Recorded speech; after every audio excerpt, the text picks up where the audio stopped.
The Last Leaf by O. Henry, modified and voiced by Angelica B. Arevalo. Once upon a time, there were poor painters living in a town on a high hill. Sue and John C., a female beginning painters, live in a little brick house at the edge of town. The residents there caught pneumonia, and one of them is John C., who had to stay in bed because of her serious illness. It was cold that day because winter was coming when Sue got home after her work. Both of them were poor. That's why they can't afford to buy enough food and medicine. Their primary income is by selling their artworks. While in bed, John C. used to stare at the window. Sue notices that John C. is intently looking at the opposite wall, so she asked her about it.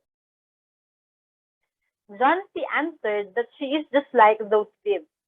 John C. said that when the last leaf falls and wither, she will die too. Sue consults the doctor about John C.'s sickness, but the doctor sadly said that her unwillingness to live is much worse than the pneumonia. The doctor believed that she needed to find a will to live again. On the following days, Sue continues to paint so that it would support John C.'s medicine while John C. is looking sadly at the window as she counts the leaves falling from the vine. They had a neighbor named Mr. Berman. He is a frustrated artist because he dedicated his life to finding his masterpiece. One day, he helps Sue in her magazine illustration and they talk about John C.'s condition. Sue mentioned about John C.'s life that will end when the last leaf will fall. She also told him that the doctor believes John C. could still recover if she will find a will to live again.